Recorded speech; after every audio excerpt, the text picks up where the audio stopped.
another black king captured. I'm about to lose my brain, stuck inside this ghetto rapture. I got a lot of smoke, if you want it, you can have it. They want a hat trick, but this is black girl magic. Ain't talking about the kind that'll make you disappear, but I'm talking about the power of the melanin within. Ain't looking for trouble, but I'ma say this one time. I put 2 dukes up if you try to touch mine. We still want justice for Samir and Trayvon. You say you don't see color, but racism ain't blind. They targeting little kids whose skin look just like mine.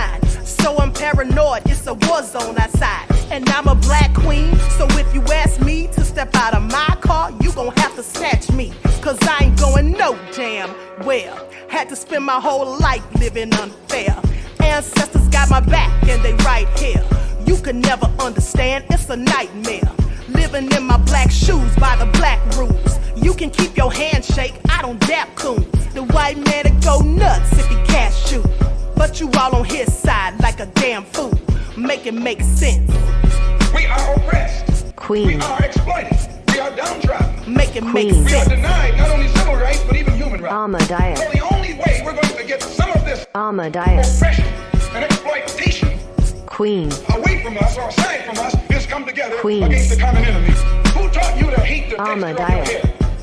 Who taught you to hate the color of your Ahmadiyyah. skin? Parents, pay attention to the books, the school system, given to your little children. Lies mixed with wisdom. His skin too bright, so he was blind to the prison. My skin just right, so I collide with division. You trying to pray to God, but we tired of religion. No savior saving, we got to save our savings. We used to pay miss, how we gon' make the slave rich? But who's to blame, and tell me why you complaining? We need a team effort just to rule the nation. Like a bad relationship, missing communication. We missing moderation. They're trying to get a poison to my population. No reparations, I'm getting tired of Satan. We are oppressed. I'm Queen. getting tired of waiting. We are downtrodden. Queen. We are denied not only civil rights, but even human rights. Ahmadiyyah. So the only way we're going to get some of this Ahmadiyyah. oppression and exploitation Queen. away from us or aside from us. Hello, everyone. Thanks for tuning back in once again to the original Queen Ahmadiyyah Shakur show. Also, thanks to those of you tuned in on the Queen Ahmadiyyah Shakur TV show. I'm your host, Queen Ahmadiyyah Shakur, and this is your Saturday Vitamins. So as you're coming in, please feel free to go ahead and subscribe or unsubscribe to the channels. If you do subscribe, be sure to click that notification bell and click the word all so that you're notified each time the Queen Goddess goes live. Okay, very important to like and share these videos. Okay, make sure that you like and share the videos. Also, don't forget to follow me on Instagram at Dr._A_Shakur, on TikTok at Dr. A Shakur, and Twitter at DGoddess27. Hello, Lillian X. My fan page is here. Mr. Hotel, Kenyatta. Got Silent D in the house. All right, Danielle, Nessie X. I see you. Lana L. Okay, let's get ready to get black into it. Warrior status. Daughter of Yah clothed in purple. All right, shout out to everyone in the chat and everyone tuned into the Queen. I see you, Desmond, Miho, Black, Just Us, I'm Black. Okay, so with that all being said, Inu Yasha, all right. Big Mama in the house, Emperor Rex. Okay, shout out to everyone in the chat and everyone tuned into the Queen. A big shout out to my moderators putting in work. Gold Apparel said, I'm sad today, Queen. R.I.P. to Tyree. Yes, beloved. Absolutely. R.I.P. to Tyree. Absolutely. Okay. Now, let's talk about it because, hey, Emma's blessed. Let's talk about it because this black farmer and his family have been harassed and stalked in Colorado Springs. So let's get into it. I'm going to pull up this article and I'm going to be reading from the article. You know, I like to read from the articles. Some of you may not like that, but I don't want to leave out any salacious details and I want to the whole story to be told. So that's why I often do that. Now listen to this. And there's actually 2 parts to this. Okay, there's actually 2 parts to this. Now, I'm going to cover it all on this video. But what I'm saying is there's actually 2 parts to the article full of nefarious things that these white residents and including the police have done to these people. But I want you all to pay attention because here's the thing that's very interesting about this. Here's the thing that's very interesting about this. Oops, I just realized I have the wrong background up, but that's okay. Anyway, the interesting thing about this story is it just goes to show how even in 2023, these racist demons are still so hateful and jealous and clearly upset when black people acquire anything. Okay, this is how they behave. And I want you to pay attention because as I've had Yurima Karama on here, and I told you how I've been working with Tina Berry on building a micronation, and then we have Black people in Georgia who got together and got their land and everything, and they're building a micro community. Can you imagine the hate that's about to come? I just want y'all to pay attention, because if they're mad at one family for building and acquiring all this land, what do you think they're going to be saying when there's numerous families? See, they're no different than their ancestors who bombed Black Wall Street. I just want y'all to pay attention. That's why when you build these things, these Black micronations, these Black micro communities, you need to make sure you have military precision, okay? Military, and make sure you have people to protect and defend you and your land, because these devils will come, and these are the things they'll try. Now, they pick it on these people because it's one family, but I'm quite sure if it was a whole bunch of Negroes staying there, yeah, they might not be so quick to do so. But then again, maybe they'd go and get the government to help them like they did when they destroyed Black Wall Street. That's all I'm saying. Okay, it's a shame that the hatred, the jealousy, the envy, the wickedness is still rampant in 2023. But, this is what it is in the divided snakes. So let's get into it. Let's get into it. Get out. Black Colorado ranchers face domestic terrorism by local whites who they say are trying to steal their land. Now, this hits close to home for me because back in the 60s, these same type of devils stole 200 acres from one of my ancestors. I just want y'all to pay attention. And every time I ride through my hometown and I see that land and knowing that devils own it and that's supposed to be my generational wealth, it just ticks me off. But see, this is what they do. Back then they had other little methods, but the police and the judicial system, they were often in on it. Okay, that was the case with my family situation. Okay, the judge and all of them, they were part of the good old boys and they were in on it. Okay, but let me continue because I digress. So a Black couple rebuilt their lives after losing everything in a hurricane. They never thought they'd be thrown into a fight for their ranch and possibly their lives in a predominantly white and hostile Colorado county. Now, every night on Freedom Acres Ranch is a gamble of life and death for Black cattleman Courtney W. Mallory and his wife, Nicole. As of late, he most likely would find tools destroyed, a prized calf was stolen, or one of his hogs with their entrails spewing from split bellies. Yeah, this is what the devils did. They disemboweled the hogs, stole his prized cattle, and destroyed his tools. Now, for those of you who may not know, tools are very expensive, okay? Especially these days. They beheaded and butchered a goat, and they've done this numerous of times. You see, they find the beheaded and butchered goat carcasses. That's just a common sight. They're used to seeing it by now. Recently, his newly born calf vanished. Not long ago, the mother of his Pyrenees puppies was poisoned along with several pigs. Often he picks up animal remains on the farm and has had to put out fires like when the chicken coop was set ablaze. Let me tell y'all something. Let me stop right there because I'm getting ticked off real quick. Let me tell y'all something. At the end of the day, honey, if this were me, I think I'd probably have booby traps set up on certain places on my land. So when the devils come, they get just what they deserve. That's what I would do. What you doing trespassing on my land? I would have booby traps set for them, okay? That's exactly what I would do. And I would have it marked so that I would know where they were. But the devils coming to harass and destroy things, they wouldn't. This is all so nefarious, but let me continue. So they say, to make the situation more tenuous, the Mallory's fence has been damaged over 10 times. Frequently, they must replace surveillance equipment after they see strangers pointing a device towards their cameras, which ends up jamming them and taking out the signal. Plus, their electricity lines have been cut and neighbors have stolen well water by running an illegal line from their source. Now, let me tell y'all something. These devils are bold. They are bold. Do y'all hear this? Do y'all hear this? Wavy those said, have them fall in a pit of snakes. Okay, exactly. All right. But they are stealing the people's water by having an illegal line that goes straight to their well. Isn't that something? You know, they really, these devils, there's no telling what else they're thinking and plotting on. Wrapped in barbed wire, says Mr. Hotel. Exactly. Timber Dan says, I won't lie, Queen. That goldish yellow looks amazing on you. Well, thank you, beloved. Thank you. This is all so crazy. Yes, it is a shame. It is a shame, Melanin. So here's what they say.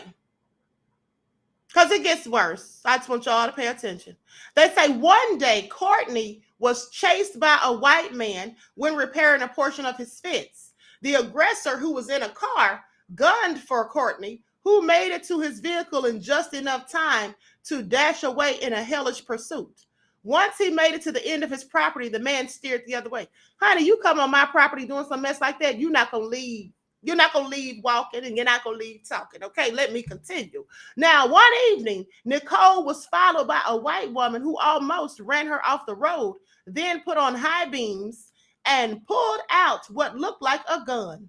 The confrontation was exceptionally unnerving because Nicole was returning from a church function with her visiting nieces and nephews. See, here's the problem right here.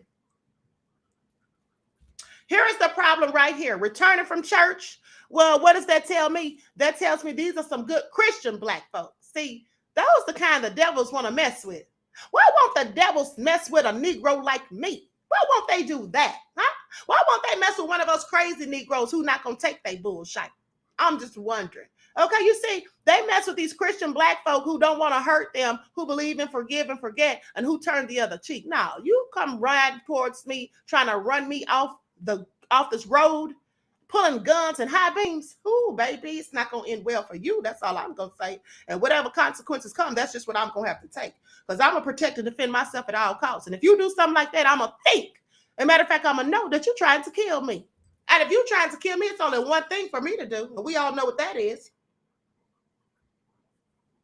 And I don't condone violence unless you're protecting and defending yourself or someone else. And that's exactly what I would be doing. Now, they say one evening, Nicole was followed by the white woman after she left church with her nephew and nieces. Now, once or twice a week, strange white people would drive slowly by their ranch, stop and take pictures or video, and sometimes brandish guns at them. You point a gun at me on my land if you want to. Point a gun at who? You point a gun at me if you want to. See, here's the thing. The first time they tried this, they might have got away with a little something. But by the time they came back, it wouldn't just be me on that ranch is all I'm saying, okay? It wouldn't be just me on that ranch. It'll be a whole bunch of other Negroes armed to the teeth. Now, you come and point them guns if you feel froggy. All right, that's all I'm saying. This is really ticking me off, but let me continue, honey. I keep getting sidetracked. Okay, so they say the couple is frequently followed, especially while they're in town. As a result, they rarely travel and are mindful of what time. Clearly, they are unwanted. Even the post office workers ask us why we're here. Ooh, honey, the nefariousness of it all. A regular phrase told to Courtney is that he has a lot of balls to purchase land in the mostly white community. Oh, really? Say what puts me on edge is that everyone knows us and how we look, but we don't know them. This is what Courtney said. Now, this is just some of the reports of terror that the Houston transplant says his family has experienced since the purchase of a 1,000-acre ranch in El Paso County, Colorado in August of 2020. Courtney Mallory alleges that he and his wife have been the target of local whites who want them off their land.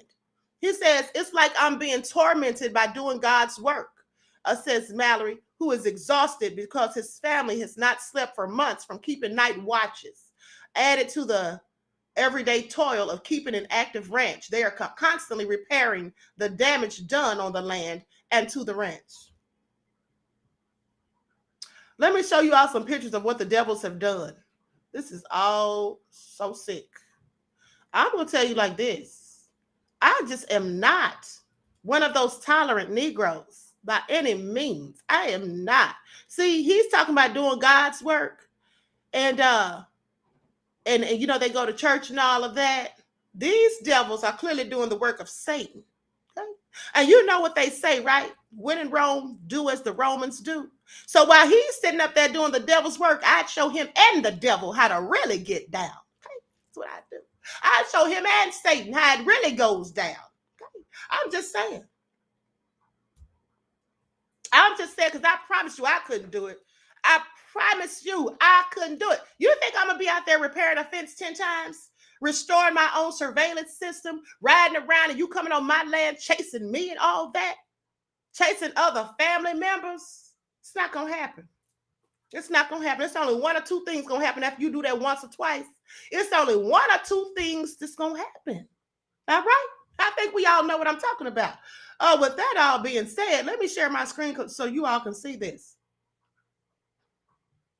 Likes up, everyone. Please like and share.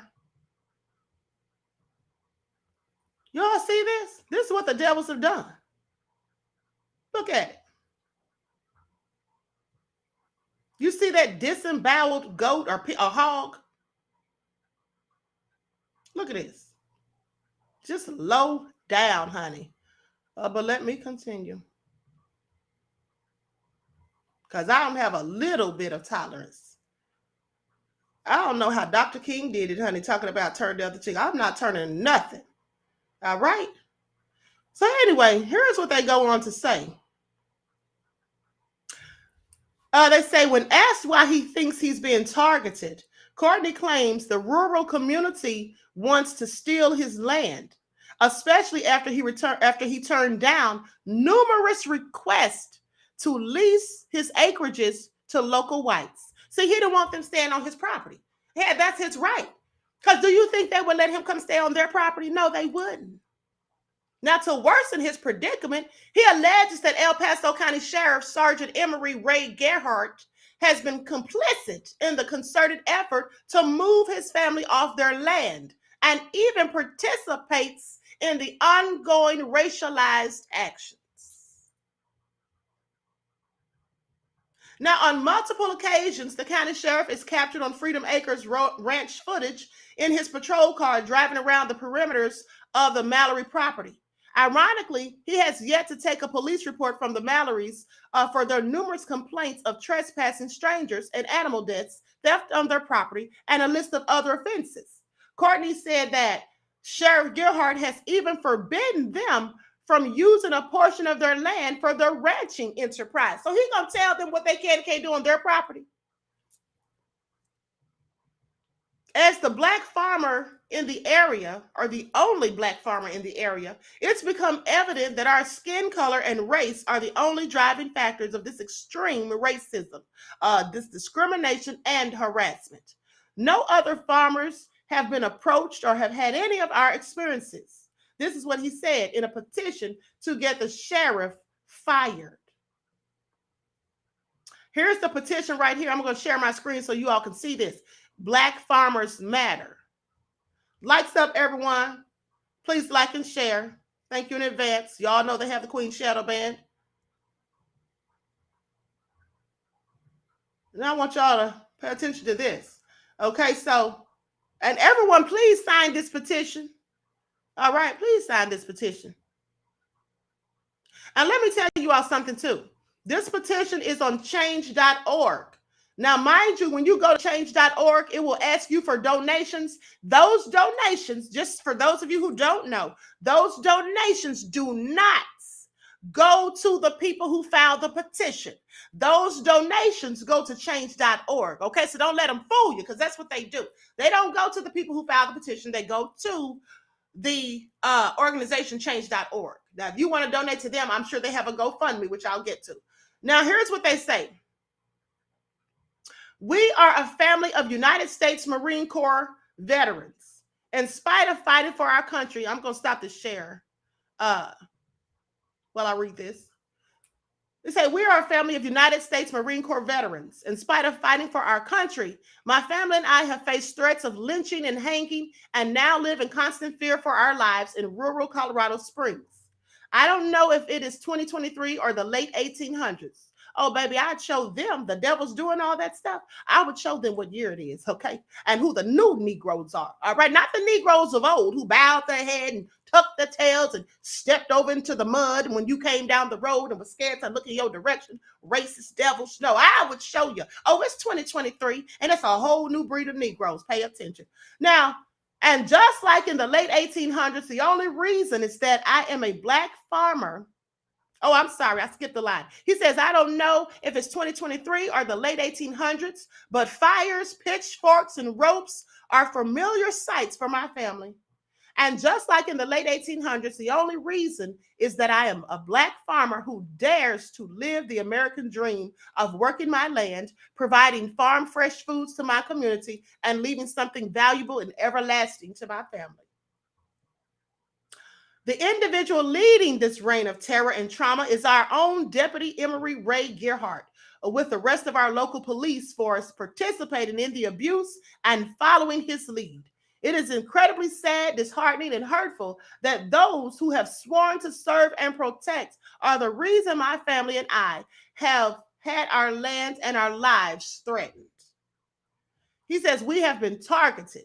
Our land has been targeted. We've been told we can't use most of our land under the threat of penalty and arrest. Coming from a farming heritage, I take pride in my land, my work, and my integrity. And our land, our 1,000-acre ranch, is how we provide for our family and future families. As the only black farmer in the area, it's become evident that our skin color and race are the only driving factors of this extreme racism, discrimination, and harassment. No other farmers have been approached or have had our experiences. This is not new. There is a long history of discrimination and harassment targeting black farmers and black-owned farmland in America. U.S. agriculture was built off the back of black labor, first through slavery and forced labor, but even post-emancipation. Now, the horrible institution of sharecropping took hold, that which left the majority of black farmers, black Americans, still slaves to their lands, with increasing unfair debt used as tools of oppression. Over the course of a century, over 90% of black-held land was stripped, either through debt or questionable government seizure. The black farmer population has gone from 14% in 1910 to less than 1.2% today. Every effort made to form unions or cooperatives has been destroyed. The black community has been systematically excluded from programs, denied loans, and undermined and ignored when claims of discrimination and racism have been presented. Then depressing statistics don't include the countless stories of black farmers who are targeted by the local police and local communities for intimidation and terrorism to force the families either out of the land or off the land entirely. Unfortunately, I seem to be yet another black farmer facing this tradition of abuse, racism, trauma, harassment, and terrorism. Jiggers don't belong in this country. Let's have a public hanging. It will be fun. Community night out to start a lynch mob with fire and pitchforks. Let's all go ride over to their house and pretend our car broke down so they can get out, so they can't get out. We will make their life a living hell. That's what the devil said. That's what they said. Jiggers don't belong in this country.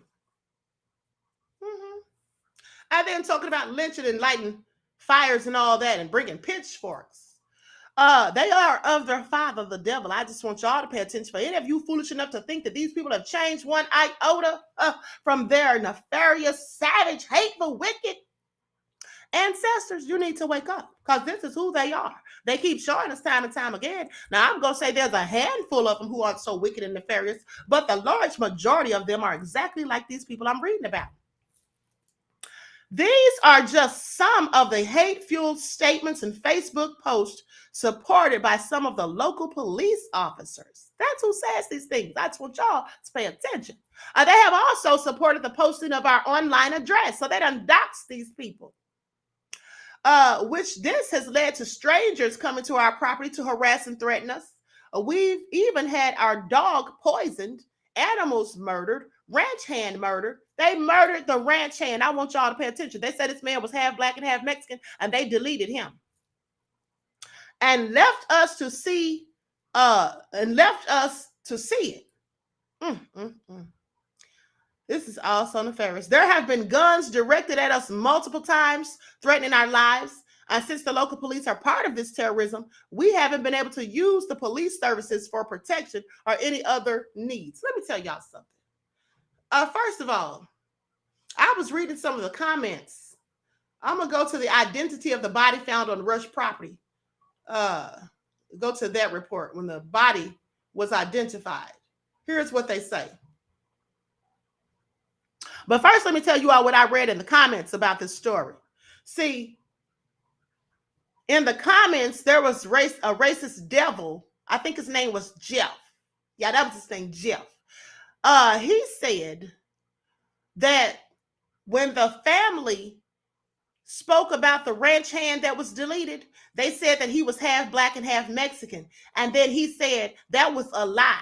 He said they just said that he was part black to spice up the story, and said that you can clearly look at his picture and see that he was a whole Mexican. That's what he said.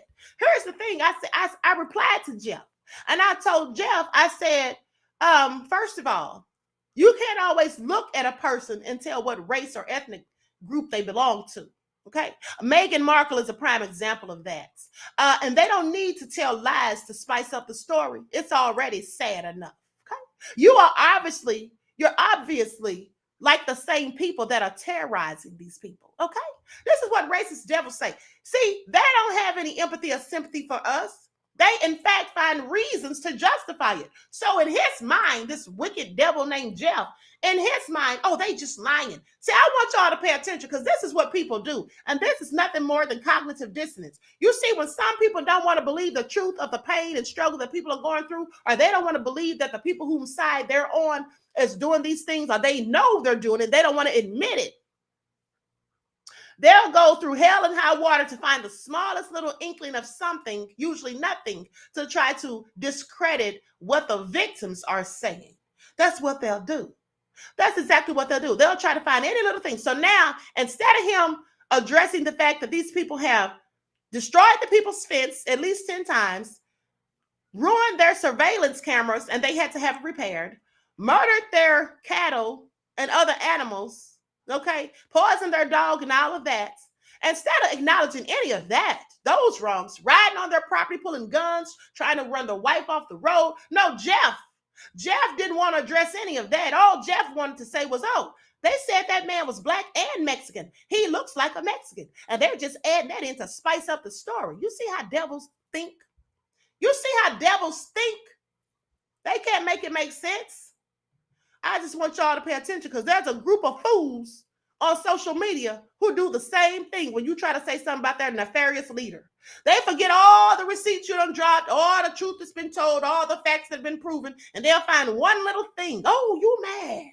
Oh, you jealous. Oh, you hating. I just want to make that comparison so y'all see that those fools are just like these fools. They act just like wanton supremacists, but they black. I just want y'all to pay attention. But let me continue, because I clearly digress.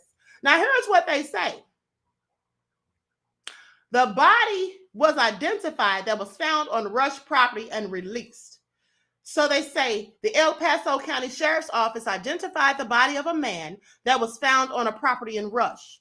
On May the 12th, deputies were dispatched to the 6,000 block of South Johnson Road on a check and welfare call. At the scene, deputies found an adult man dead on the property.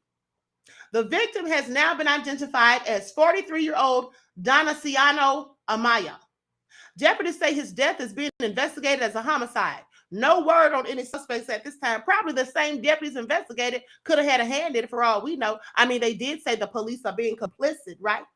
Anyone with information is asked to contact the El Paso County Sheriff's Office of Investigations at 719-520-6666. I can't make that up. That's the number.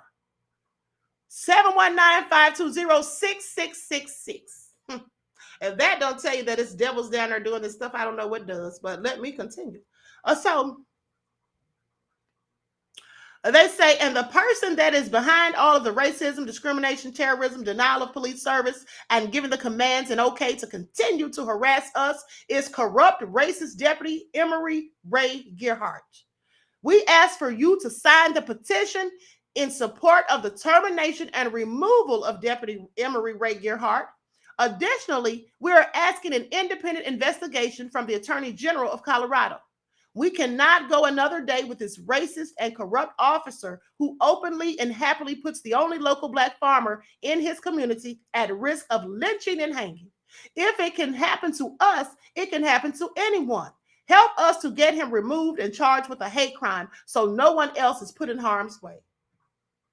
We implore anyone reading this story to please go sign the petition and or call or email Governor Polis at 303-866-2471. Governor Polis at state.co.us to demand corrupt racist Deputy Emory Ray Gearhart be terminated, investigated, and charged with a hate crime. Demand help from the governor to stop the steal of the only local Black farmer in the area. Hopefully with this petition, we can end this terrorist attack on our family so we'll be able to farm our 1,000 acres and pass down a legacy to the family to save lives and keep our community safe and healthy with fresh farm foods raised and grown on our ranch. Thank you for your support. This is all so sad. So I'm going to put the link to the petition in the chat so everyone can sign this. And like I said, if they ask you for a donation, which change.org usually does, don't give a donation because that's just for them. It's not for this family. Don't think that. And it's not for the person who started the petition. Okay? This is all so sad. But anyway, let me continue. So now let's go to the second part. This is the second part of the article. Hold on. Make sure you all share that link. Okay. Nicole said, thank you, Queen, for that info. You're welcome, beloved. Make sure you all share this video and share the link. All right. Because the more attention brought to this story, the better it'll be for this family. Okay. So here's what they say. Now I want y'all to pay attention because this is the second part. They say, get out. I stood naked with my shotgun. Black ranchers say white residents terrorized their Colorado farms and pushed them off their land. So in the second part of the story about a couple's experiences with racism and domestic terror in a small rural part of El Paso County, Colorado, they say locals call them the blacks or those jiggers who live down the road. That's what they call them.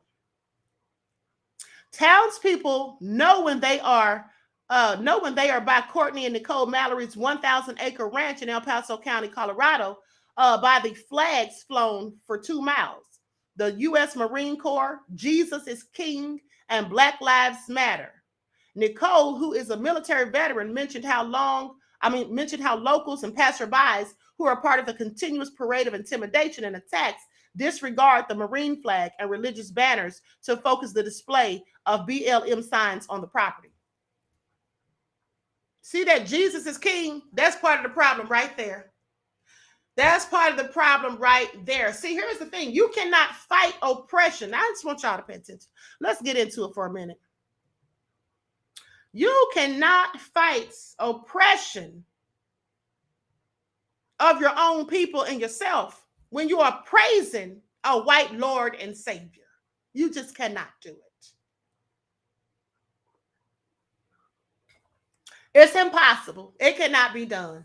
You cannot fight wanton supremacy when you're praying to wanton supremacy. Okay, that fake image of a savior is the most racist symbol of wanton supremacy in the whole world, as far as I'm concerned, because it has brainwashed millions of Black folks, sadly. And so those Black folk are not going to ever fight back, with the same amount of hostility and aggression that the devil's come to them with. They're not going to do it. All they're going to do is pray to white Jesus and hope that he makes it all right. It's not going to happen. Let me continue. Likes up, everyone. Please like and share. Now, for the Republican majority area, anything displaying Black Lives Matter is a serious bone of contention. As seen in Facebook posts, the Mallories documented on a local community page where Maurice Frontier commented, "I was amazed how much proper was tagged as Black Lives Matter. Didn't expect that kind of in-your-face crap way out here." So they're talking about in-your-face crap because they got a Black Lives Matter on their own property, mind you. You don't have to be worried about their property. And if you don't like what you see, just keep riding. But they can't do that because they always got to be all up in Black folks' business and hating. Facebook posts show people plotting to jam up their roads so no one can get in or out. This is how stupid these people are and how petty. Now, a comment that had been taken down had suggested that a fire should set as they were trapped in. I want y'all to hear this. Now, they say the comment was taken down, but did Facebook do anything about the person who posted that comment? Did the FBI or the police do anything about the person that made that threat? That's a whole terroristic threat. They talking about trapping these people and setting a fire so they can't get out. I'm just wondering what Facebook did about that. Probably nothing. I'm just wondering, did anyone get arrested? I bet you they didn't, but I want y'all to pay attention because you all may remember back in, I believe it was 2018 perhaps, when they arrested Rakeem Abugalam. I think that's his name, the young Black man who was teaching Black people how to shoot firearms for their own protection. Posted a video of him training them and teaching them, and they came and arrested him. Y'all remember that? They came and locked that man up and put him in prison for 6 months, even though they had no charges to hold him on. Then they let him out and called him a BIE, Black Identity Extremist. Y'all remember that? I bet nobody got locked up for that threat, though. Let me continue. So they say others talk about using pitchforks. This is the same page where the Mallories were doxxed. Their address was posted along with Courtney's photos. Y'all know what that means. When somebody doxes you and they're saying hostile, hateful things about you, and they post your private information on the internet with your picture. This is what devils do. And I want y'all to pay attention because this is very important. Because see, here's what these wanted supremacists did. Here's what the wanted supremacists did. They doxed this man, posted his picture and all of that. Y'all know who else did that, don't you? Bussy Reek did that too. Y'all remember when Bussy Reek held up to Harker's picture and kept saying his name 14 times? I counted. He said his name 14 times and held up his picture to Harker Bay. That's what he kept saying. Y'all remember that? He was giving a dog whistle to them stupid Bussy Reekians. Y'all remember that? And then he was showing paperwork and all that. Y'all remember that? Yeah, that's what he did. See, I told y'all that fool uses the same tactics as the wanton supremacist. And then he want to sit there and go in on Black immigrants. Black immigrants are not the problem. Okay, people can say whatever they want to say. We all can. If they say something you don't like, say something they don't like. That's what it is. But at the end of the day, these devils right here are the real threat to our people. Okay, I just want y'all to pay attention. Yeah, why don't Bussy Reek talk about these fools? But let me continue. Oh, he'll mention them just for clout, to act like he's doing something, but he's not going to tell people to sign a petition. He may now. He's not going to really try to do anything. He's not going to go down there because he has the resources to do so. He's not going to go down there and offer to help these people get security. He's not going to do that. If he does, I'd be surprised. He might now since I said it, but I'm just saying. But let me continue. Now, immediately, they saw an increase after this was done with the doxing and the pictures of Courtney being released. They saw an increase in unwanted visitors. So they joined a state program that withheld their identities. Unfortunately, that's not even working. Since they started the petition to remove Sheriff Emory Ray Gerhardt, more whites have been riding very slowly on the edge of their property. Some have started a smear campaign calling them criminals, and in particular, Nicole. Now, the implication is that the Mallories, as Black people, do not know their place. You see, as they are marked as troublemakers. Say they don't know their place. See, that's the thing about these devils. These devils think that we have a certain place that we need to stay in. See, and that place is beneath their foot. That's what they think. And when you start buying your own land and acquiring things for yourself, Well, the devils get mad because surely you don't deserve that. And I'm gonna tell you the devils who really get mad are the devils who are too pitiful, pathetic, and sad to afford the same things that you're affording. You see, they get real mad when they see a black person doing better than them. They can't stand it. And I'm gonna tell you one of the reasons they can't stand it. Because for one, here's the thing. Out of everything in the world that the devils have been told by the elites, because the elite don't care nothing about them either. These racist fools who run around here with their Confederate Ford trucks with the little Confederate tags on the back, flying their flags and all that. The elite don't give a damn about them. They don't, and they should know this. But the one thing they keep in the forefront of their minds is, well, at least I ain't no jigger. That's how they feel. At least I ain't no jigger. So when they see a black man doing better than them, having and owning more land and livestock than them, that really, really makes them upset. Okay? And then they want to start terrorizing and harassing. That's what it all comes from. Terry Lee King said, love you, Queen. I love you, right? Black beloved. Okay, Miss Eva says the Bible states jealousy is cruel beyond the grave. Beyond the gravel. Yeah, it is. Or the grave. Yeah, it is. You see, jealousy, I just want y'all to pay attention, is the second sin in the Bible. Some people say it was the first, but according to my calculations in the Bible, the first sin was Eve giving Adam that apple and, dealing with the devil, the snake. Of course, that's an allegory, but I'm just saying. The second was Cain deleting Abel. And why did he do that? Because he was jealous. He was jealous. Okay? Now, so anyway, let me continue. So they go on to say, ironically, it was Courtney and Nicole who provided food. Now, I want y'all to listen to this because this is where it gets good. I just want y'all to pay attention. Okay?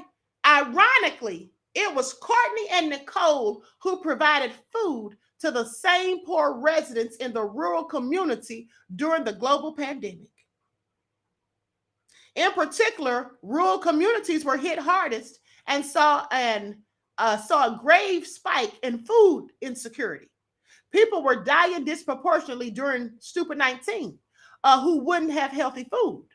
This is what Courtney said. So he was feeding some of these same devils who are now harassing him. I just want y'all to pay attention. See, that's what I say about Black Christians who be talking about stuff like Jesus is king. See, that is a part of their problem, and they don't even realize it. That is a part of their problem, why they are harassed, because these devils know all they're going to do is turn the other cheek. They're not going to fight back. They're not going to bring the same energy that we bring them. They know this. These are called soft targets. And we all should know by now that wanton supremacists, racist, hateful, bigoted devils, they do not attack anyone who is militant. Okay, like a whole revolutionary, they're not. Let me tell y'all something. If it was a whole bunch of Black militarized thinking people with guns on their property, y'all think them people would be so bold as to drive up on there, trying to kill somebody's animals, trying to come and harass or threaten? They wouldn't be doing any of that. And if they did, they would have to go get the government like they did with Black Wall Street. They wouldn't be doing these things so willfully and willy-nilly. They wouldn't. But see, they know these are good Christian folk. Now, I'm not saying there's anything wrong with being a Christian, but please, Black people, for the love of the Most High, please stop allowing your religion to make you docile. Okay? Please stop doing it. You cannot be docile in this time, day, and age. You just can't. It's to your detriment. That's all I'm saying.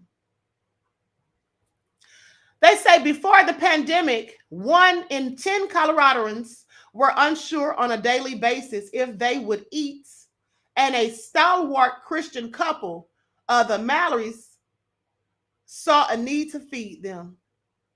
They say a stalwart Christian couple, the Mallorys, saw a need to feed them. Now, they say many stores sold outdated meat and produce. We wanted to give our community healthy food, says Courtney.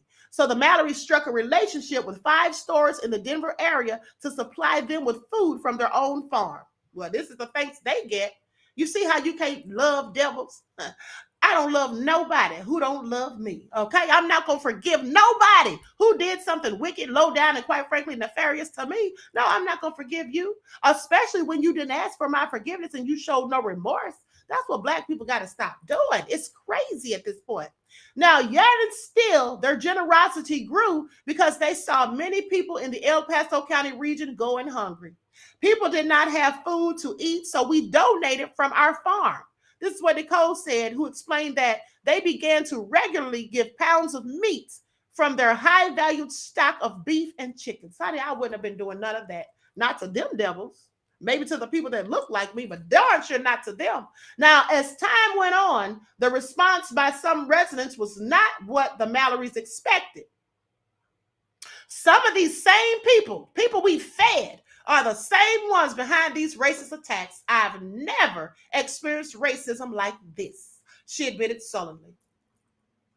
Black people, let this be a lesson to you, for those of you who are sympathizers with devils. Black Colorado ranchers face domestic terrorism by local whites who they claim want to steal their land. Now, here's the most unprotected thing they say that happened. Nicole is the more vocal spouse. See, that's why they try to demonize her more so, because she's more outspoken than Courtney. Now, during the 2020 racial civil unrest, she participated in a number of demonstrations and worked to move progressive state legislation like the Crown Act, a law that makes it illegal to discriminate in public education, employment practices, housing, public accommodations, and advertising on the basis of one's race, including hair texture, hair type, or a protective hairstyle, commonly or historically associated with race, such as braids, locks, twists, tight coils or curls, cornrows, bantu knots, afros, and head wraps. But of her outspokenness, she is considered another type of problem. She says, I guess an intelligent Black woman in rural America is an anomaly. This is what she said. And the trespassing by whites became so bad that one day, I want y'all to listen to this. One day while taking a shower, Nicole saw a man hop the fence and walk into the Mallory home. She was alone at the time. Boldly, I want y'all to pay attention to what this devil did. The nerve. Boldly, he proceeded to open the door without a knock or a holler and entered. Wet and naked, Nicole pulled out her shotgun and pointed it at him. There I stood with only my shotgun in my hand. Still, my body doesn't matter to them. Let me tell y'all something. I would have treated him like that commercial. You all remember that commercial about the roach motels? Y'all remember that commercial about the roach motels where they said the roaches check in, but they don't check out? That's what would have happened to Chad that day. He might have walked up in there, but he wouldn't have walked back out. He wouldn't have walked back out. I guarantee you that. Pull a gun. First of all, I'm not pulling a gun on nobody unless I intend to use it. If I have to pull my gun, it's going down. That's all I'm saying. Okay, you walk up in my house and I'm unclothed and you just waltz up in there and the first thing I'm going to do is fear for my life. You have come here to kill me. That's obviously what you're here for. Y'all been harassing us and making threats. I'm not about to get lynched. So I got one thing to do to protect myself, and we all know what that is. Miss me weapons. Now let me continue. So they go on to say, Freedom Acres Ranch is supposed to be a template for those aspiring to own land and live off of it. For Nicole, their endeavors are important to show Black women that they can own land and prosper.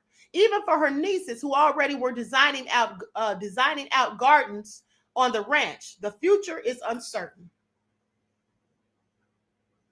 She says, I am grappling with my military service and what I've experienced here. It's been a difficult process.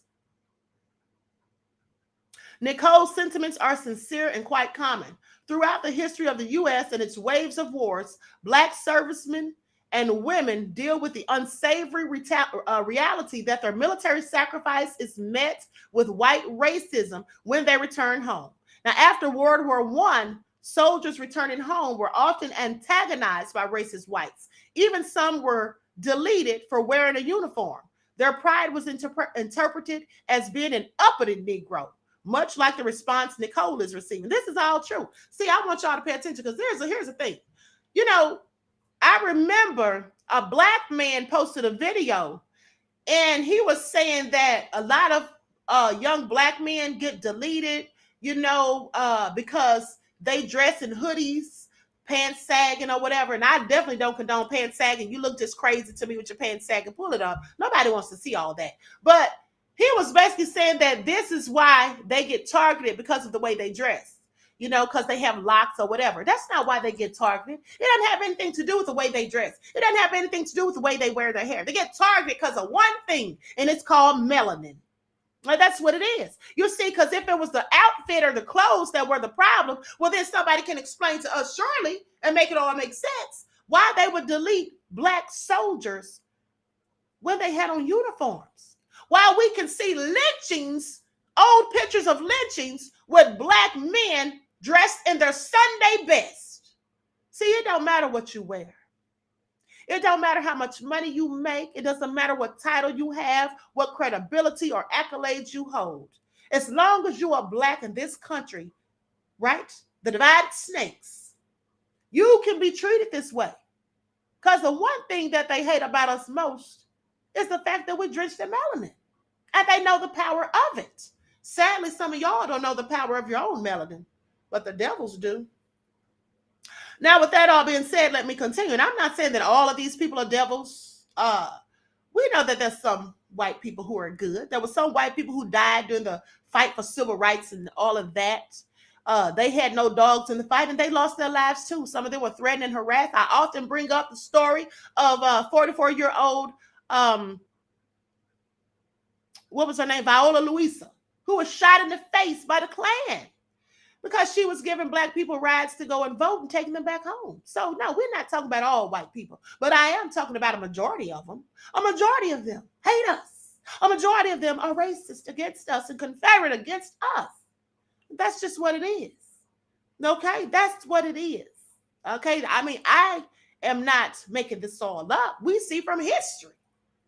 So, I agree with Muhammad Ali when he said, if there's 10,000 snakes coming to attack me and the 1,000 of those snakes aren't going to help them and not going to bite, am I supposed to hope that 1,000 is going to make a shield around the rest to protect me? Or am I just supposed to close my door and don't deal with any of them, you see? Because to me, sugar looks just like salt. That's all I'm saying. But let me continue. And so goes on to say, but she and her husband, Courtney, are standing their ground. And they're standing their ground on the land that they have restored. Much of the property was dilapidated. This is what Nicole says, as she details how she and her husband worked for months to remove the trash from the land to make it more suitable for ranching. All the while, one of their issues is that some people continue to use the land as a dump site. They see it as one of the many ways they are being antagonized. See, here's the thing. Here's how they got the land. Okay, they had actually put in a bid for some other land, and the bid was accepted. But once the bank found out that it was a black couple who wanted that land, well, they rescinded the bid. They didn't want it. They didn't want it because they didn't want black people to acquire that much land. And so then they kept looking for land and they found the ranch, okay, the 1,000 acres. You see, it was abandoned. Nobody wanted it. And it was being used clearly as a dump site. Now, my question is, if those racist devils wanted that land so bad and wanted to live on it so desperately, why didn't they do something about it before these people purchased it? You see, they weren't thinking about that land until black people bought it. That's how devils operate. They were not thinking about that land until black people acquired it and cleaned it off and started using it for ranching and farming and all of that and getting their cattle and everything. And they saw, oh, these Negroes about to have generational wealth. They're about to make money off of this land that we just let sit there and use as a dump site. That's what it was. Just hating. Now, so Goes on to say that Nicole, somebody just said, where are they from? Well, ironically, that part's just coming up. Nicole is from Indiana. She met Courtney in Houston. She is the fighter. He is the grower. When they began to experience an uptick in domestic terror, she wanted to kick up her activism spirit, but agreed to deal with the issues without alerting many people in the hopes that things would go away and quiet down. They didn't know now. They didn't know now, she says, that this would be full throttle. While Nicole is a proud veteran, often she contemplates race and racism on the hardest days defending her property. It sickens me that I sat in a foxhole and fought for people like this.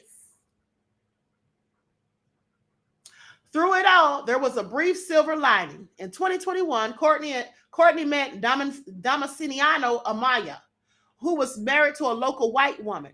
The couple had a young son. Amaya, who preferred to be called Don, was Black and Mexican and from Texas. He worked at a convenience store that Courtney frequented. Striking up a friendship with the easygoing store clerk was refreshing for Courtney. Amaya often engaged in a conversation with the Freedom Acres ranch owner, when he met him at the market. Now, during the talks, Courtney said he asked if there was someone in the community that does ranching or farming, someone that he could trust. Over time, Amaya offered Courtney help as a ranch hand in early 2021. The assistance turned into Courtney proposing to Amaya, and it led to Courtney proposing to Amaya and his wife full-time jobs and a place to stay on the ranch. So he offered them to come not only work for him, but that they could live on the ranch as well. Well, you know, the Devils didn't like this, because let's not forget, the Devils wanted to lease some of the land so they could come and live on it. Shortly after Amaya and his family moved to Freedom Acres Ranch, Courtney recalls that the couple often argued. Amaya, being the passive partner, was subjected to many levels of abuse. His wife called him a jigger. See, that's what Karens do when y'all marry them. Pay attention. Y'all think marrying Karens and Chads is going to make them means that they're not racist. They still call you a jigger. Eventually, Courtney fired Amaya's wife and kicked her off the property. At the same time, the couple separated, and Amaya started working on getting a restraining order. With her gone, Amaya and his son, Don Jr., settled into a nice rhythm. Now, one weekend after being on the ranch for a few months, Amaya alerted Courtney that he was going into town to handle some affairs and check out his place. His son was going to be watched by his aunt in the meantime. Sadly, Amaya never returned. It was unlike Amaya not to call, so the Mallorys phoned him without any success. There was an unusual May storm coming, and they wanted to make sure that he was okay. A few days later, the news reported Amaya's death on May the 12th of 2022. He was found dead in his chicken coop, shot in the back of the head with his pants down. Y'all know who did that? Klansmen. Amaya's estranged wife vanished, and his son remained with the father's family. The Mallorys believe that Amaya's death is related to his situation. I think they mistook him for me. That's what he said. Now, for Nicole, that moment marked a time that they had to get more vigilant in keeping safe. Don's deletion was a clear message, she said. It was gruesome. It was heinous the way they did it. Shaken to the core, the Mallorys are still reminded of Amaya's death because his belongings are still on their property. They said the police haven't given us any information. To date, no arrests have been made in Don Amaya's case. This is all so sad. Oh, so sad. It says the Mallorys poisoned Pyrenees in their kid goat. I'm going to show you that picture in a minute. Courtney Mallory preparing plates at a food giveaway using some of his own meat. Let me share my screen so you all can see this. This is all so crazy. You already know the Klan had something to do with that, right? Because the Klan has a history of when they delete Black folk, they pull their pants down to humiliate them even in death. And y'all remember back during the Ferguson riots or shortly thereafter when the young man, what was his name? Don Ye? His mother was one of the people who started the Ferguson protest. They deleted that 24-year-old man in his own backyard and hung him from a tree and pulled his pants down to his ankles. But the police want us to think that it was all something that he did himself. I just want y'all to pay attention to how the low down dirty devils get down, okay? Police included in some cases, specifically this case.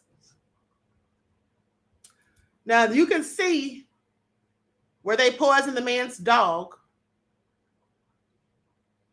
And this is Courtney preparing free food to give away. Just nice Christian black folk trying to live their best life, but they can't do it in peace, sadly. Now, the general sentiment is that the Mallorys don't belong there. Okay, yet they had the audacity to purchase a large parcel of pristine land. Within the first few weeks of them being on their newly acquired land, the Mallorys experienced white racist malevolence. People still trespassed on the land carrying guns as they dumped refuse. Now, while cleaning up his ranch early in their resettlement on Freedom Acres, a female neighbor came to his property. Rudely, she asked Courtney, what was he doing on the land? Where did he come from? And wanted to know his identity as he began to clean up. His favored Pyrenees was with him that day. When he responded that he was the new owner, the woman replied that she was supposed to buy the land and that they shoot dogs in the area. If she was supposed to buy it, why didn't she, Karen? But she said she was supposed to buy that land and said they shoot dogs in the area. Courtney paused briefly, but simply told her that he had guard dogs for the cattle and other animals that he brings. That conversation confirmed that he had to make sure that the fence was repaired quickly. Shortly after repairing his fence, someone damaged it in the middle of the night. That repair-destroy cycle is still ongoing. Remember, they've had it repaired 10 times thus far. Now, Courtney paused briefly. Simultaneously, the people in town began to question the Mallorys' purchasing in the area. Several expressed disgust and also indicated, like his female neighbor, that they too were interested in purchasing the property when Freedom Acres Ranch, where Freedom Acres Ranch now sat. Honey, they weren't thinking about purchasing this property. They probably couldn't even afford it with their broke selves and dusty selves. Pay attention. If they could, why didn't they? They were there long before he even showed up. He said, being black, I'm not blind to where I am. I definitely knew there would be some challenges out here. I just never thought it would lead to what it led to, reflected Courtney as he and his wife now face an arrest charge or arrest charges they vehemently deny. Now they want to put the people in jail. I want y'all to pay attention. The devils just do everything they can to destroy black people. Sheriff Gerhardt issued a warrant on December the 14th of 2022.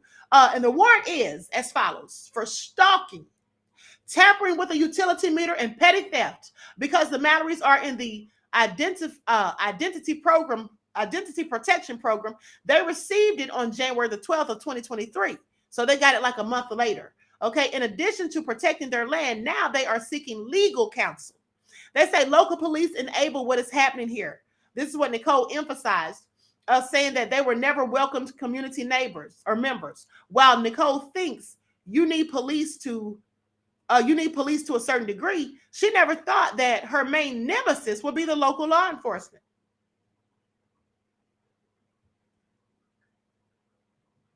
Although the Mallorys are far from being scared, they are surely outnumbered.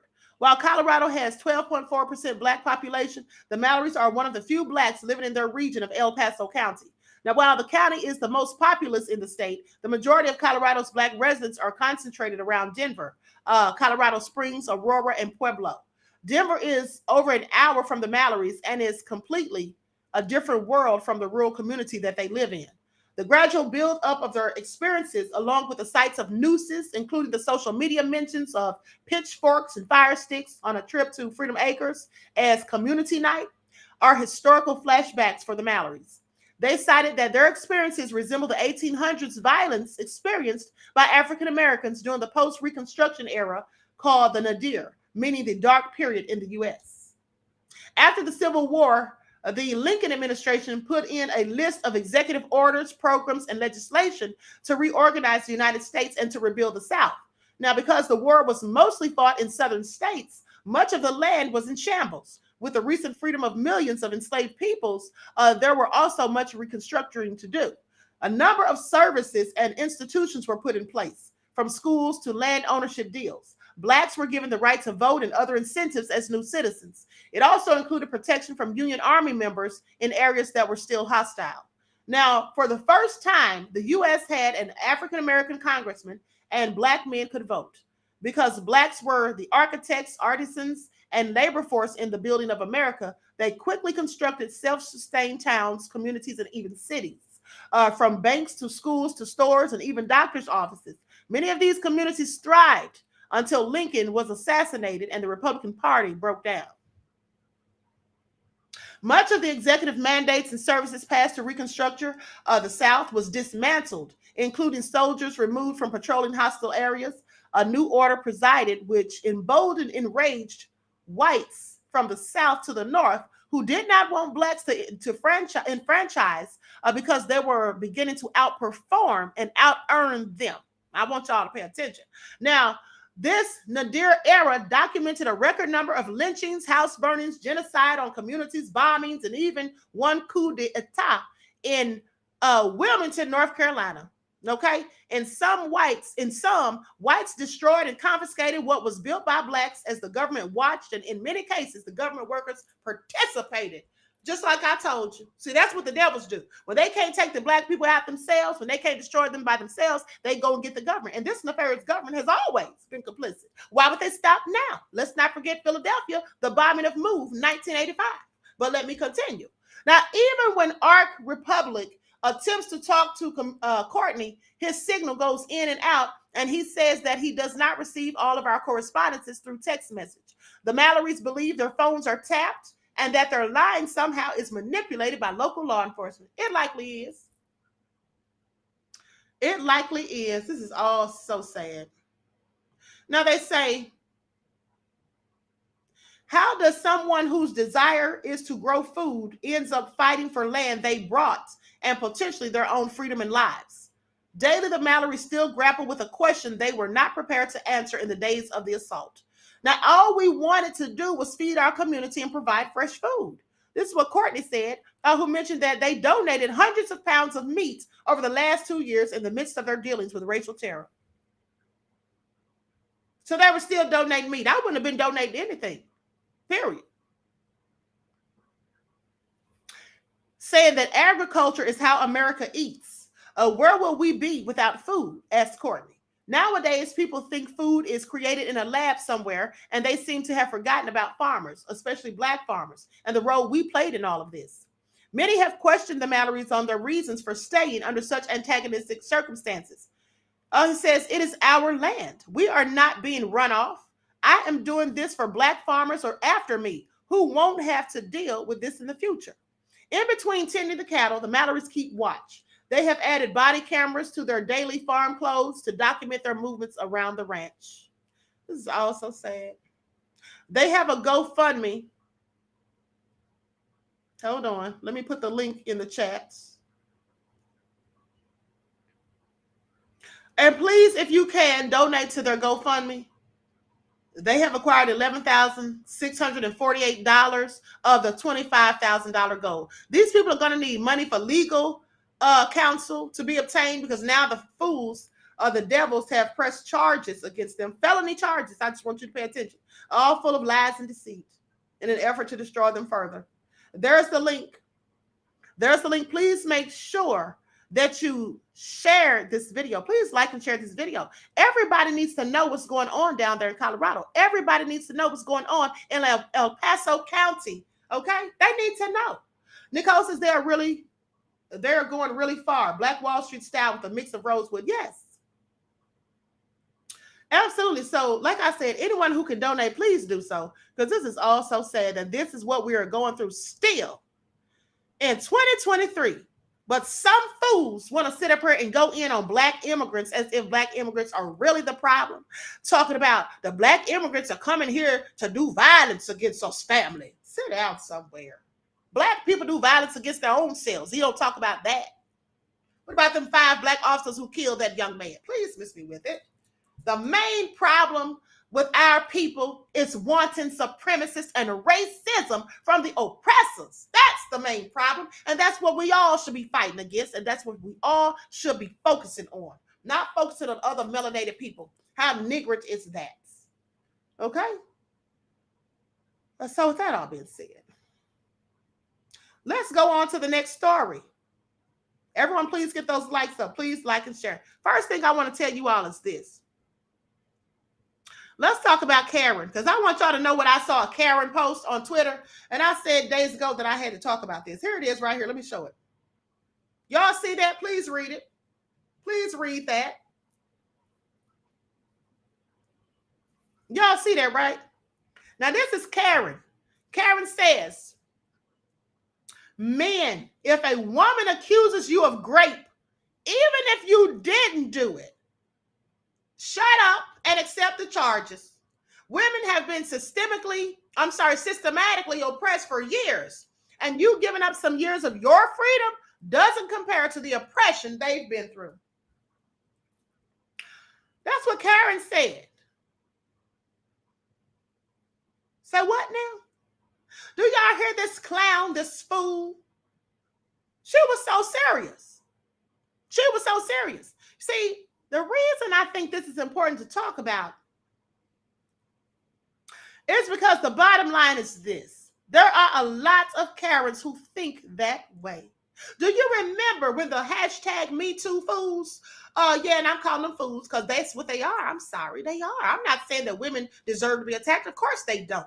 But the Me Too people, they can sit down somewhere and miss me with it. First of all, it was started by a black woman, and then these clowns just took over and made it a whole circus as far as I'm concerned. Here's what they say. Y'all remember when the Me Too clowns were talking about believe all women? Y'all remember that, right? They said, believe all women. Why would we believe? Why should anybody believe all women? I mean, are they trying to imply that women don't lie? That women aren't vindictive? That some women, especially Karens and Beckys, lie on people to get them caught up? Specifically black men. What about Carolyn Bryant? She's the main example of a reason we shouldn't believe all women. These people sound crazy as hell. But anyway, let me refresh your memories for those of you who don't remember when they said believe all women. Let me show it to you right here. Here they go. And all you're going to see is a bunch of Beckys, Karens, and Kates, and Heathers sitting here talking stupid. All right? Talking about believe all women. Yeah, I call them clowns. What they going to do about it? I am not down for Me Too. Period. Y'all see them, right? Mm-hmm. So let's talk about it. They say there's a bit of cinematic gaslighting going on, so subtle that recently there was some digging through news archives and online databases to verify that people hadn't lost their minds.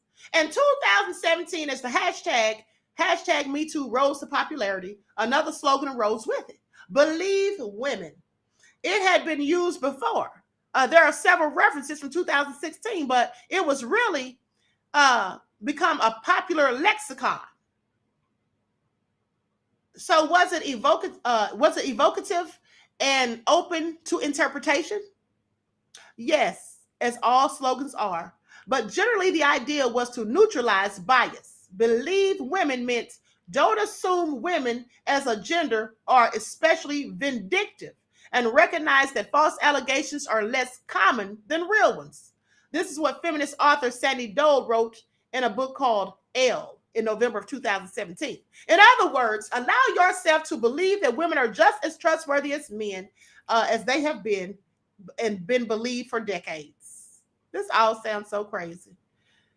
Now, she says, I revisited the history of the phrase because its original meaning is being retroactively altered amid discussions of Tara Reade's assault allegation against Joe Biden. They changed it to believe all women. And that extra word is a weapon. It sure is. The left's believe all women standard was shattered when Tara Reade accused Joe Biden of assault. Yeah, that's what they were saying. Believe all women. Y'all remember the foolishness. Anyway, it's all crazy to me. And this fool, Karen, sitting up here talking about, let me put her face up on the screen again, talking about, that's her. I mean, clearly crazy. Men, if a woman accuses you of rape, even if you didn't do it, you shut up and accept the charges. Women have been systematically oppressed for years, and you giving up some years of your freedom doesn't compare to the oppression they've been through. I find that all interesting that a white woman would dare to speak about oppression. It's all so crazy. Where has white women ever been oppressed? The only ones oppressing them are their men. That's the only ones, didn't want to pay them fair wages and stuff like that. But I'm just saying, that little stuff that they went through is nothing in comparison to what black people have gone through. But at the end of the day, she sounds real crazy. Even if you didn't do it. That's what she said. Wow, really? Okay. So anyway, let's talk about Dr. Umar. Because Brett Favre has the nerve to talk about suing Dr. Umar. He's trying to sue King Kong Conscious. Is he serious? Brett Favre may sue Umar Johnson for saying he stole from Mississippi's poor. I tell y'all what's hilarious to me. He's trying to sue Dr. Umar, and I'm the one that's been keeping my foot on his neck. I can't stand Brett Favre. I've done numerous reports on him. I'm glad he doesn't know who I am, honey, because I don't have any money for Brett to come try to sue me. He can sit down somewhere. He's a whole welfare queen, not king. Pay attention. Okay? Claudette said, I find that suspicious. I do too. But let's get into it. NFL legend Brett Favre is on the verge of filing a defamation lawsuit against Umar Johnson for repeatedly accusing the former quarterback of conspiring to steal land. I'm sorry, I'm talking about land, to steal from Mississippi's poorest citizens.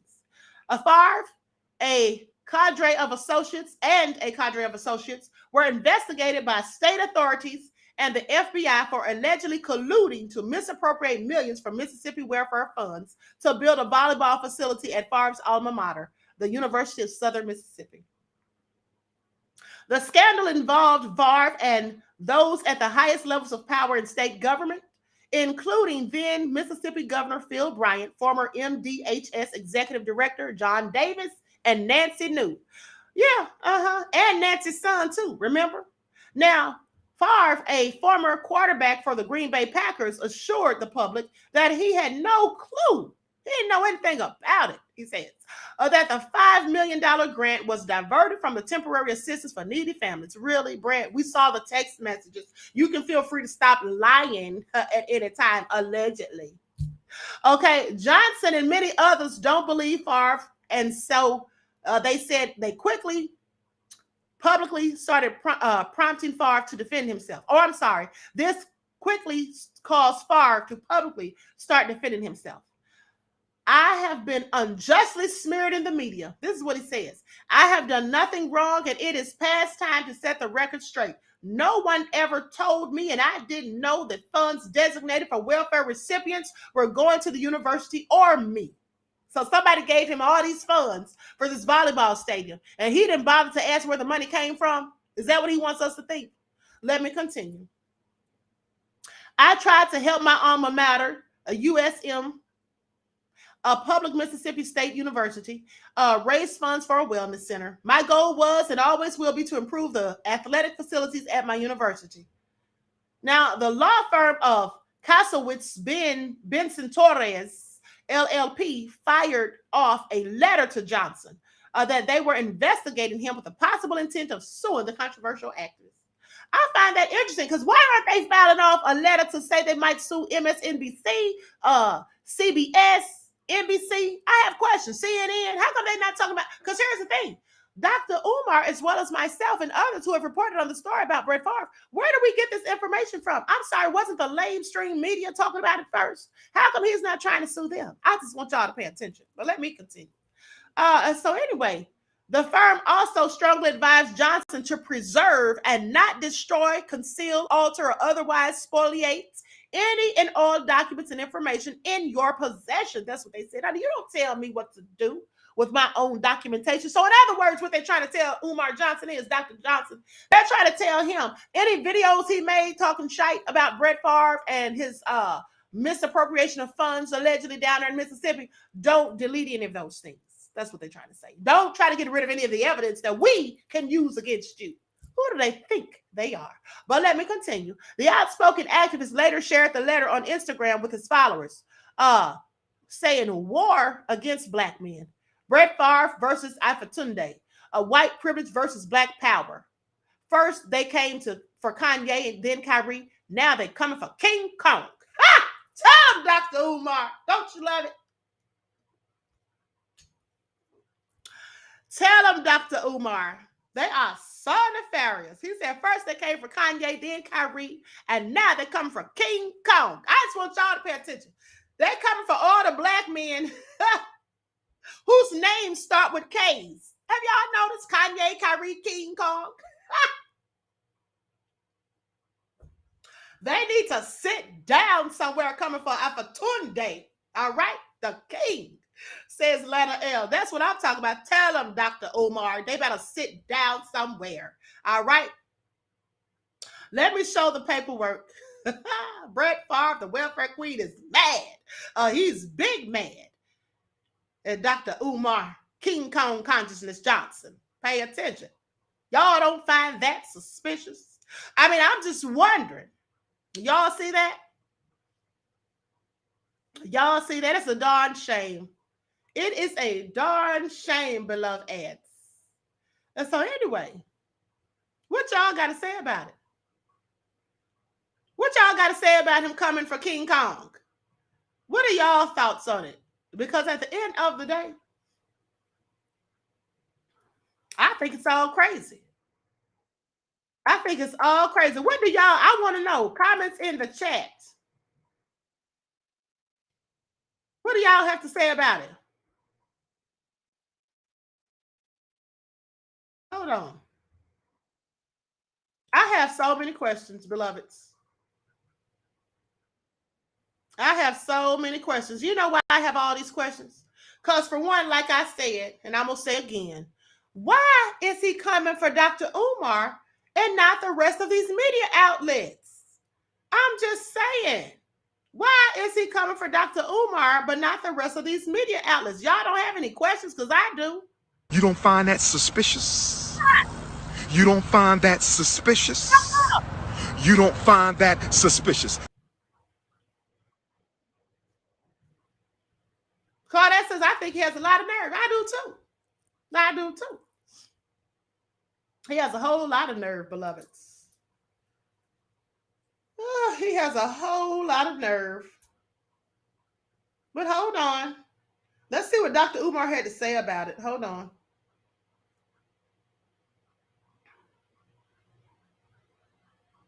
Hold on. Here we go. Let's get those likes up. Likes up, likes up. Hold on. I'm going to share my screen. I'm going to share my screen so you all can see this. Brett Favre needs to sit down somewhere, honey. That's all I'm saying. Nostalgia can help you remember ads. So customize and save with Liberty Mutual. New Cocoa Radiant. 90% more moisture for my one-of-a-kind skin. 5 black men. What city was that, brothers and sisters?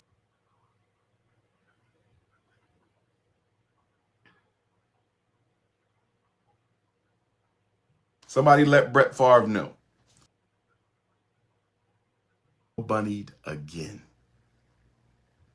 Now, as far as the Brett Favre lawsuit go, Brett Favre wants to take me to court. Take me to court, Brett Favre. I'm ready. Somebody let Brett Favre know. Dr. Umar is ready for court. I ain't worrying about that. Where y'all want to go to court at? Pennsylvania? Mississippi? The letter came from New Jersey. I'm ready for court. Just let me know when me and Brett Favre have to be in court together. I'm going to wear my Randall Cunningham jersey. I'm going to wear my Randall Cunningham jersey. Last jersey Brett Favre wore was the Vikings jersey. Randall Cunningham wore the Vikings jersey and scored the highest quarterback rating in a single season in NFL history, at least up until that time. So I'm ready for court. Whenever tell Brett Favre I want that smoke. Let Brett Favre know I want that smoke.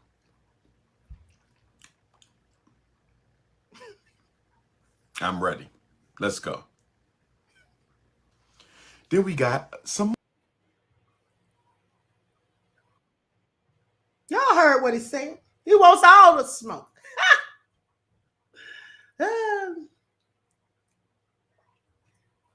Brett Favre, sit down somewhere. Now, you already know that you know where that money came from. Please sit down somewhere. Have several seats. Okay, so now let's talk about it. Let's talk about this LSU student. I want y'all to pay attention to this story. I want y'all to pay attention to this because here's the thing. An LSU student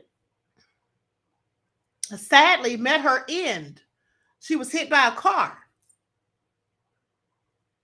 Prior to her being hit by this car, you see, she was engaged in some actions with some men. Now, they're saying that these men graped her, but their attorney is saying otherwise. So I'm going to pull up the receipts. Okay, hold on. I'm going to pull up the receipts. Let me make sure this is it right here.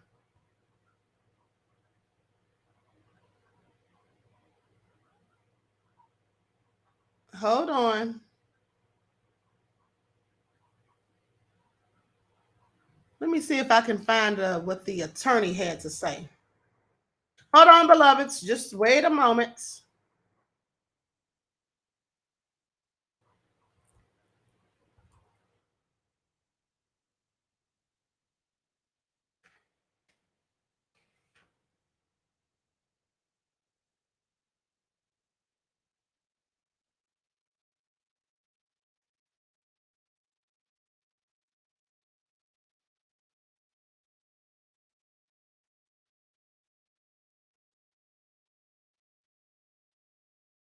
I have the receipts, but I forgot to send the attorney's information or his video to my email. Hold on, here it is right here. Okay, so now we're going to talk about this because I want y'all to pay attention. So let's get into it. Now, here's what they're saying, beloveds. They say LSU student Maddie Brooks is seen on surveillance footage leaving a bar and catching up to 4 men who they say graped her and then threw her out of a car before she was deleted by another vehicle an hour later. This is what they say. I'm going to put the faces of the accused or the so-called suspects on the screen. These are the people that they're saying is responsible. Okay? These are the people that they're saying is responsible. Somebody said Brett is still over there trying to get a welfare check. And somebody said hit dogs will holler. Absolutely, they sure will. Okay, so these are the men that have been accused of graping this young woman. And here's the young woman right here.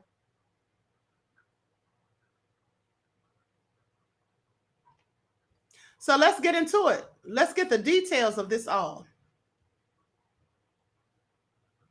Now, footage has emerged showing a 19-year-old student leaving a Baton Rouge bar and running across the parking lot to get into a car with 4 men, 2 of whom allegedly graped her before she was hit and killed, deleted by a car. Now, she had been drinking from 10 p.m. at Reggie's Bar in the Tigerland district of Baton Rouge, an area named for the large student population and the university's tiger mascot. Surveillance footage seemingly taken from across the road showed Brooks leaving the bar at 1:50 a.m. in the morning. She runs across the parking lot behind 4 men and appears to hug one of them. The 5 then walk out of sight of the cameras. Okay. So I'm going to be showing some of this footage. Everyone, please get the likes up. Please like and share. Okay. Like and share. Thank you in advance. Let me pull this up real quick.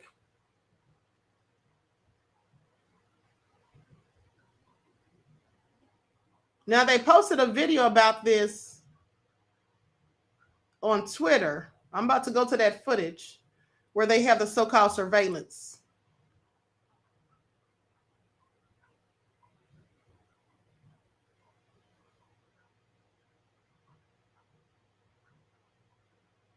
Okay, here we go.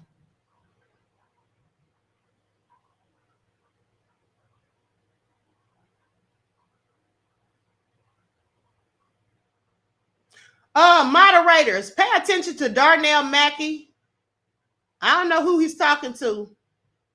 Pay attention. I don't know if he's talking about the story or me when he's saying a GDF and liar. Okay. He might be talking about the people that's being accused. I don't know. But anyway, okay, so let me share my screen. Y'all can see that. Okay, so here's what they show.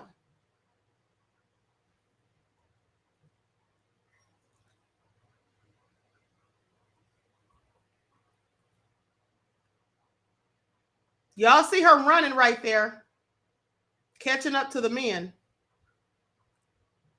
Okay, so they're saying that she was graped and thrown from the car.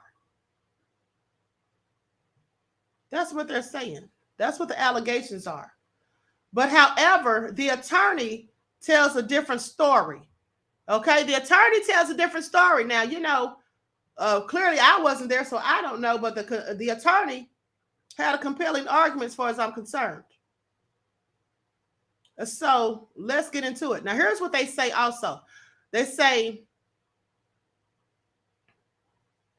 hold on. Even though she entered the bar with false identification, she wasn't served, nor did she even consume any drinks, at least during the hours that she was at Reggie's. This is what Chris Paray, an attorney, said. Now, they say a 17-year-old boy who has not been identified has been charged with third-degree grape, along with Kayvon Washington, 18. Washington's uncle, Everett Lee, who's 28, and his friend Kassan Carver, 18, were also arrested and charged as accomplices to third-degree grape. Now, all three adults have now been released from jail. The 17-year-old remains in custody, and his bond has been postponed until February. Washington was released late on Wednesday after having his bond set in court the day prior at $150,000. They say he is charged with third-degree grape, which in Louisiana is often used when a victim is too drunk to say no. So Lee and Carver were released on Tuesday with $75,000 bonds and $75,000 and $50,000 bonds. Prosecutor Stuart Thierhart said at a hearing on Tuesday that the state would be seeking upgraded charges of first-degree grape and plan to convene a grand jury in the case. Now, Louisiana's first-degree grape statute carries a mandatory life sentence without the possibility of parole. All three adult suspects appeared in court via a video link and were ordered to remain under house arrest and wear ankle monitors. Well, the surveillance footage from Reggie's and nearby businesses shows Brooks arriving at the bar at 10:06 p.m. Carver, Lee, Washington, and the teenage boy arrived at about 10:18 p.m. Officers say in their affidavit that at 1 a.m., Brooks was seen sitting on a stool by the counter at the bar before stumbling and getting back to her feet with the help of some men. Now, at 1:34 a.m., she was seen sitting on a bench by the entrance door before falling again, with the teenager approaching her, removing her cap and helping her to get to her feet. The group was seen leaving the bar at 1:49 a.m. when the vehicle was last seen. That was at 1:59 a.m., 10 minutes later. Carver told police that the 17-year-old and Washington both had sex with the victim in the backseat of the car.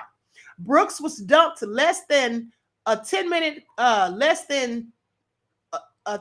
car journey from the bar before being hit by the rideshare car at 2:50 a.m. The coroner confirmed that Brooks's cause of deletion was multiple traumatic injuries, second motor vehicle collision versus pedestrian, meaning that she was left incapacitated at the scene, but then she passed away at the hospital. A post-mortem revealed that Brooks had injuries consistent with previous sexual assault, as well as from the rear, y'all know what I'm talking about, as well as her injuries from the crash. If y'all don't know what I'm talking about when I say it from the rear, figure it all out. Now, no further information has been released at this time. The police confirming that the driver of the vehicle will not be charged as he was not impaired and contacted emergency services immediately. Now, they say Carver, who was driving the vehicle, told officers that he asked Brooks where her friends were, but she said she did not know and appeared drunk. He added that Brooks gave verbal consent 5 times to the 17-year-old before having sex with her in the rear of the car.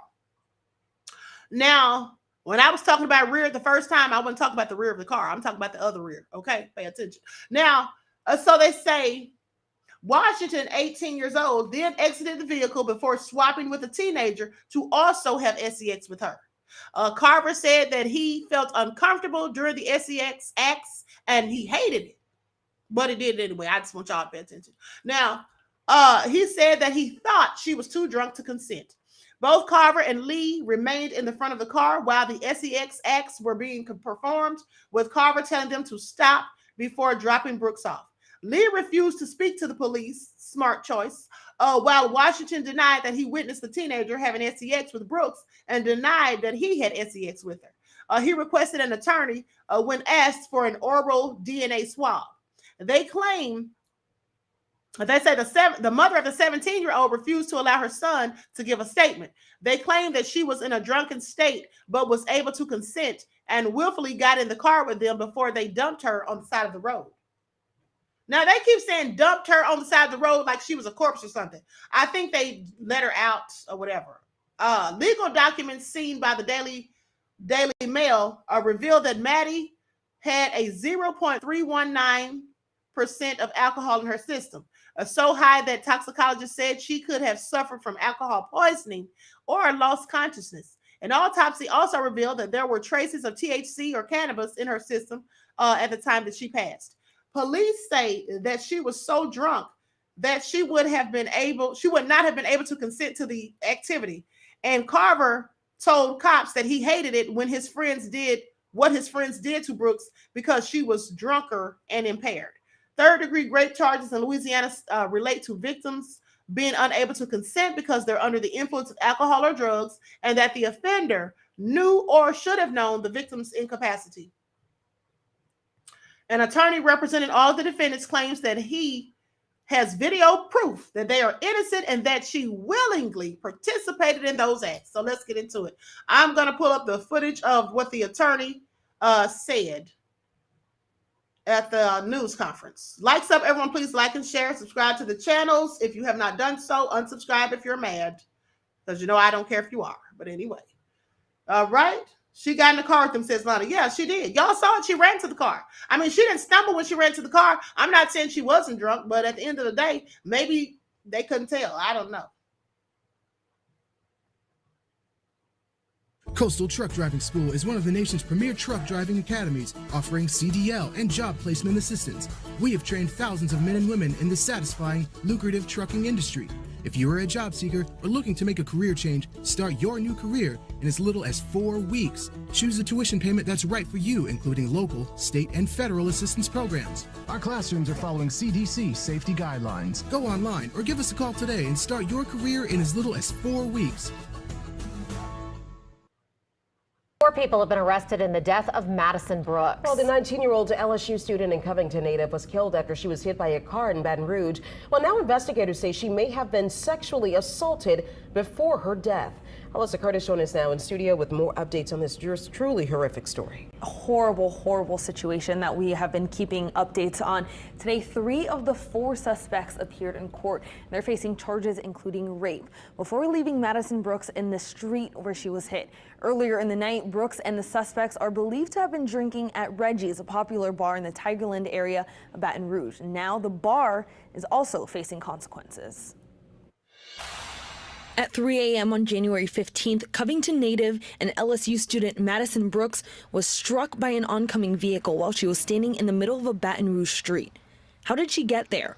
Investigators believe 4 young men left her there after she was raped. Tuesday, 18-year-olds Kayvon Washington and Kason Carver and 27-year-old Everett Lee made their first court appearance. Washington is facing charges of third-degree rape, as is an unidentified 17-year-old. Carver and Lee are facing charges of principal to third-degree rape. Their lawyers are denying the allegations.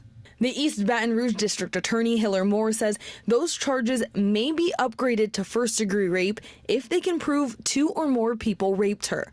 Before we learned the charges may be upgraded, a judge set bond for 3 of the suspects. Carver's bond was set at $50,000, Lee's at $75,000, and Washington at $150,000. All 3 are ordered to be on house arrest and must wear an ankle monitor. But the 4 suspects are not the only ones being held responsible for Brooks' death. City officials spent the day trying to secure a suspension of the Tigerland bar Reggie's alcohol license, where Brooks and the 4 suspects were drinking before the incident. Metro Councilwoman Jennifer Racca said it's not acceptable that Reggie's was allegedly serving alcohol to underage people. We could temporarily suspend, and then eventually completely suspend any licenses or permits with regard to the operating of that bar. But I think the right next step is maybe a temporary suspension. Shortly after Racca's comment, the Alcohol and Tobacco Commission announced Reggie's license is immediately suspended.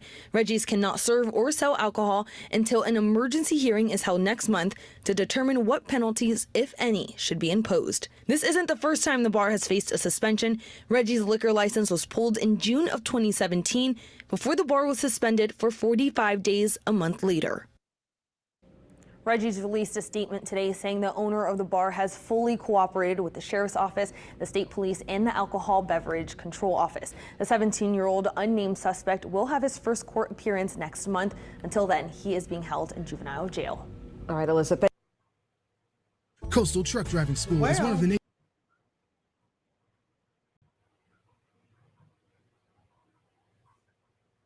So Jack the Diva said, yeah, the bar is done. Yeah, they should be. Why are they serving alcohol to underage people? This is all so crazy. But hold on. Hold on. Let me see if I can find that video. Likes up, everyone, please. Like and share. Let me see if this is it.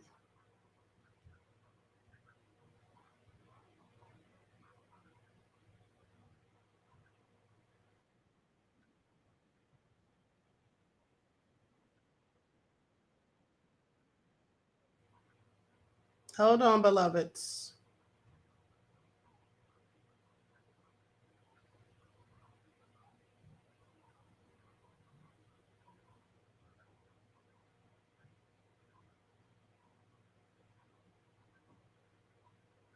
Let me see if this is it. Hold on just a moment. I'm waiting for this video to queue so I can see if this is the video I'm looking for.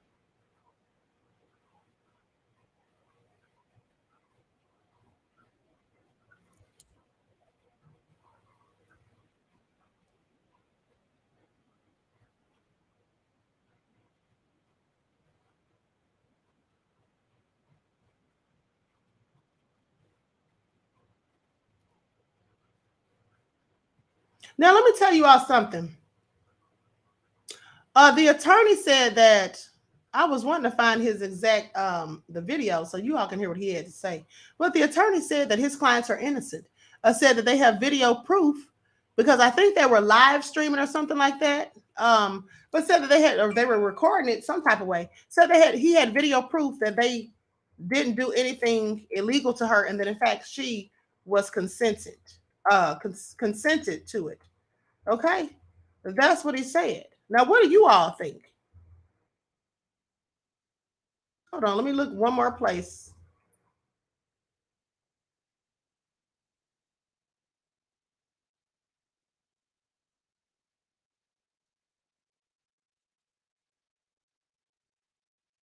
Hold on.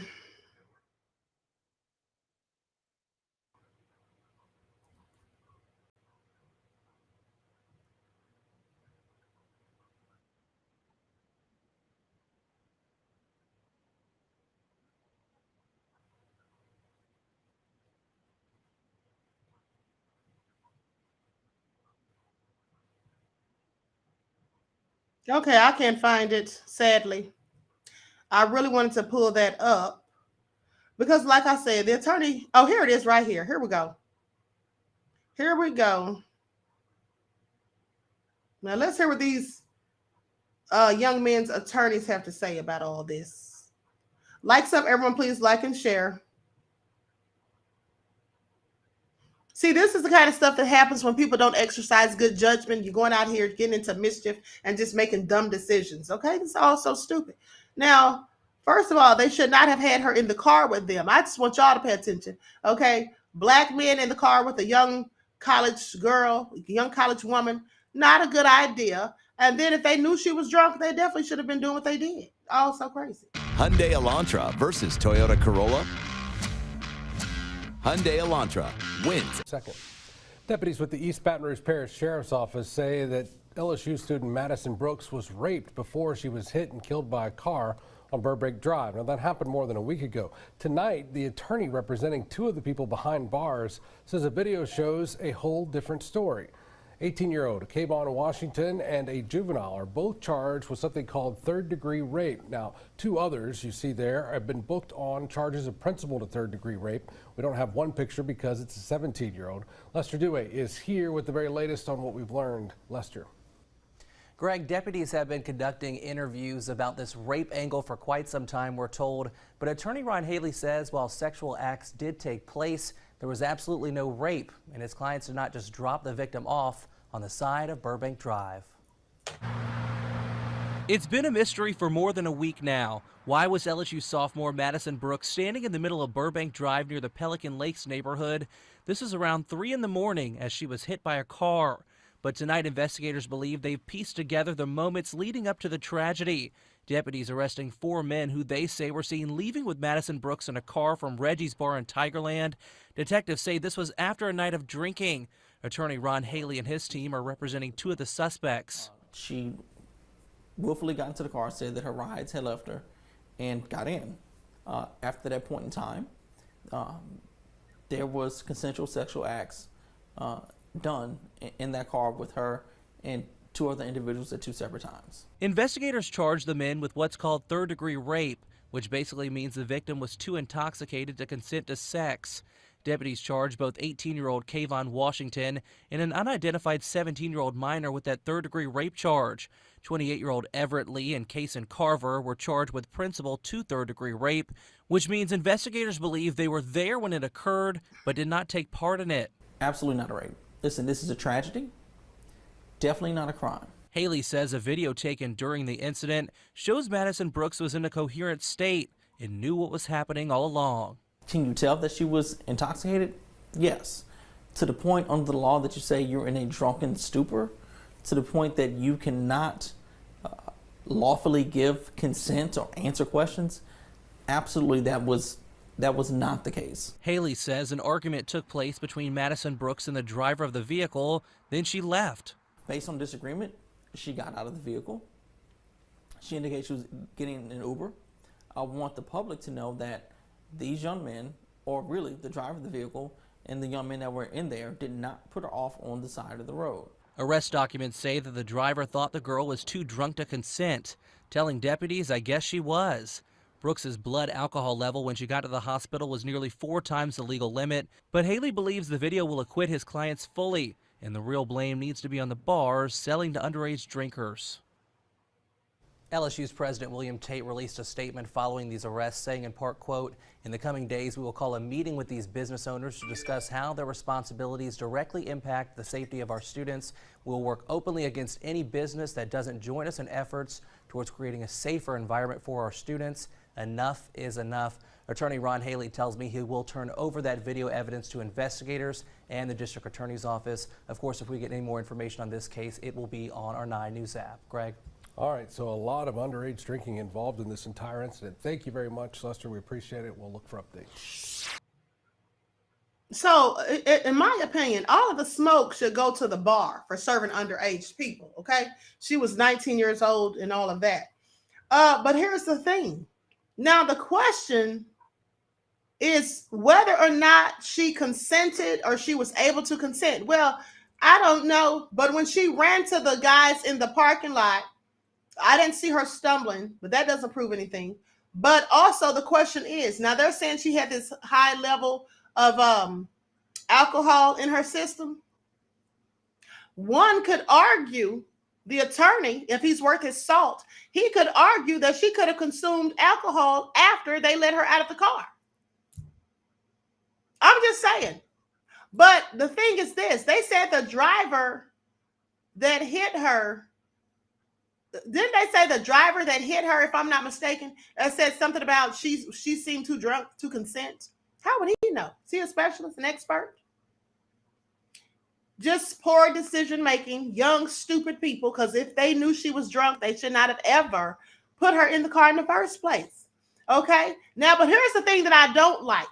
They're painting the narrative that they maliciously dumped her. They didn't say they let her out on the side of the road, or anything like that. They said they dumped her. So when I first heard the story and first saw the headline, I thought that they took this young woman against her will, graped her, and then just tossed her to the side of the road like trash. Because that's how they make it sound. See, I want y'all to pay attention. And that's why people have to stop just reading headlines and read the whole full story to get the full scope of what happened.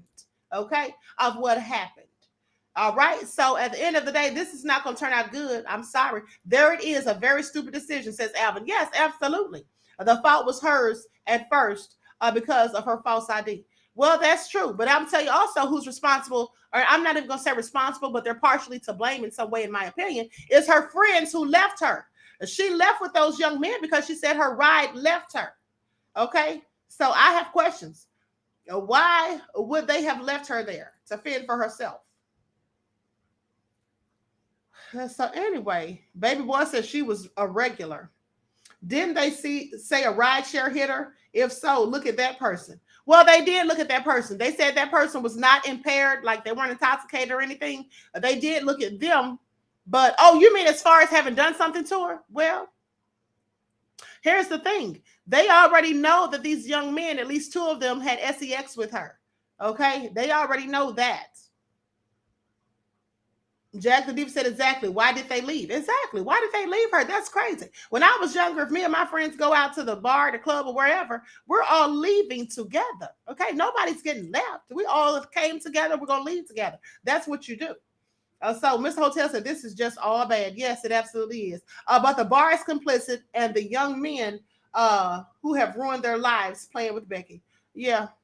That's about the sum of it. I mean, let's not forget, Madison, she made poor decisions too, being underage, using a fake ID, and going in there and consuming alcohol or whatever.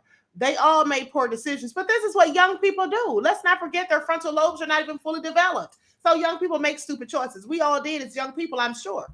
So we can't blame the victim really for her own demise. I mean, it's just a very sad situation. Condolences to her family. But at the end of the day, don't try to paint the narrative that they did this to her and then just dumped her on the side of the road. They do that to make it sound more sensationalized. That's propaganda, to make it sound more nefarious, like they really went out there looking for trouble.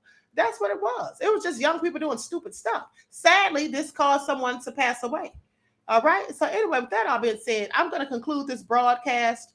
I want you all to get those likes up. Please like and share. Y'all know they have me shadow banned, okay?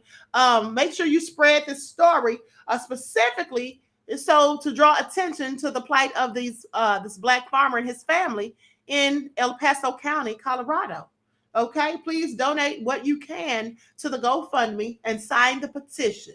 With that all being said, I want to thank you all for tuning back in once again to the original Queen Ahmadiyyah Shakur show. Also to those of you tuned in on the Queen Ahmadiyyah Shakur TV show. Everyone, please like and share. Don't forget to follow me on Instagram at Queen Ahmadiyyah Shakur and also Dr._A Shakur, TikTok at Dr. A Shakur, and Twitter at DGoddess27. I love you all to life. Everyone enjoy the rest of this beautiful day. Okay? Each one teach one. That's how we grow and thrive. Do something productive, constructive, but never destructive. And always remember, beloveds, to keep the Most High first in your lives. Peace. Hey,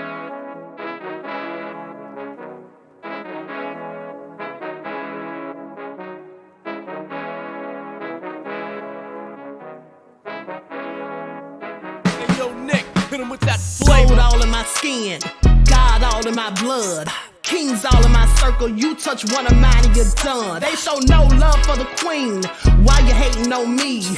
Is it cause I'm free and I got Malcolm X in my jeans? I got dreams like King Luther, shed blood like Kunta. You ain't helping my people, I ain't got nothing to say to ya. I want all the smoke like hookah. Talking reparations, America won't be great until they give us compensation. I'm like, I'm the hottest right now. That's See right. a bunch of lames out here trying to jock on my style. They be doing too much. I'm the queen, it's too easy. It's like they all at Popeyes, how they be talking so greasy. Real slick. I just sit back and laugh while these haters get madder. So nefarious how they don't want my pockets with cheddar. I tell them they can do better.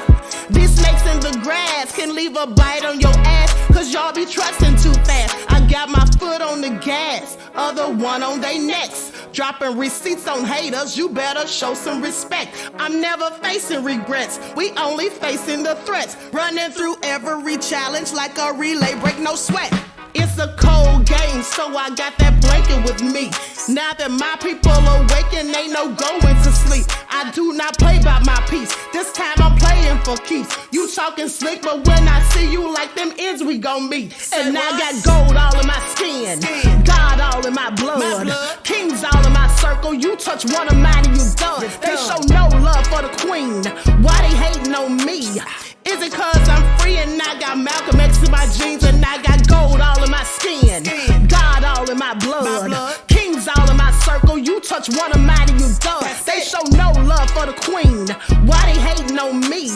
Is it cause I'm free and I got Malcolm X in my jeans and I got